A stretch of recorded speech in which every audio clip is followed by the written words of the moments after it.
আসসালামু আলাইকুম। কেমন আছেন আপনারা? আশা করি ভালোই আছেন।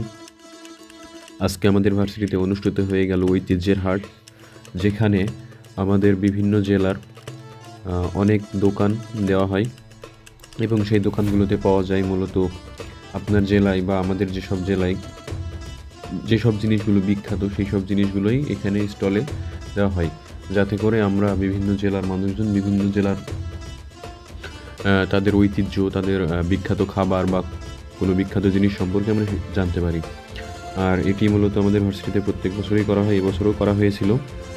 তো চলুন আজকে আমরা ঐতিহ্যের হাট একটু ঘুরে দেখব। তো আমরা প্রায় চলে এসেছি অডিটোরিয়ামের কাছে। এখানেই মূলত এই ঐতিহ্যের হাটের যে গেট আপনারা দেখতে পাচ্ছেন। তো চলুন ভেতরে যাওয়া যাক।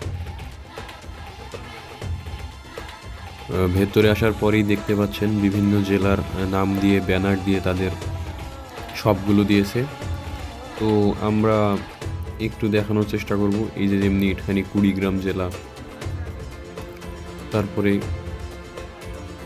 যশোর জেলা রয়েছে, ময়মনসিংহ রয়েছে, নাটোর রয়েছে, এভাবে বিভিন্ন ধরনের সব দিয়েছে তাদের জেলার বিখ্যাত জিনিসগুলো নিয়ে। এবং সেখান থেকে ইচ্ছা করলে আমরা তাদের বিখ্যাত যে কোনো জিনিস আমরা কিনে আমরা নিয়ে যেতে পারি বা খাবার থাকলে কিনে আমরা খেতে পারি। তো এভাবেই মূলত এই অনুষ্ঠানটা আয়োজন করা হয় বিভিন্ন জেলার সাথে তাদের ঐতিহ্যের সাথে পরিচয় করিয়ে দেওয়ার জন্য। এটা যেমন চাঁপাইনবাবগঞ্জ জেলা। তো এখানে অনেক ক্রাউড ছিল, কিছুক্ষণ ঘুরে বেড়ানোর পরে আমরা বের হয়ে যাব এরকম সিদ্ধান্ত নিই।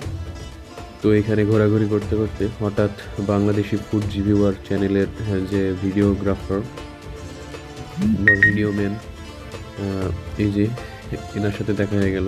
তো ওনার সাথে কিছু কথা বলে তারপরে আবার আমরা কিছু জেলার সব ঘোরাঘুরি করি এবং ঘোরাঘুরি শেষে আমরা এখান থেকে বেরিয়ে আসি। তো আপনারা দেখতে থাকুন।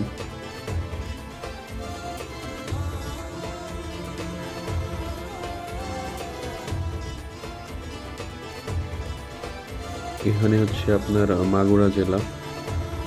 এবং এরপরে আমরা যখন বেরোতে যাচ্ছিলাম তখন একজন মানুষ কার্টুন সেজে বিভিন্ন মানুষকে মজা দিচ্ছিল। তো সেটা দেখে আমরা অনেক মজা পেয়েছিলাম। আশা করি আপনারা মজা পাবেন। ভিডিওটি ভালো লাগলে আমাদের চ্যানেলটিকে সাবস্ক্রাইব করে দিবেন। ধন্যবাদ।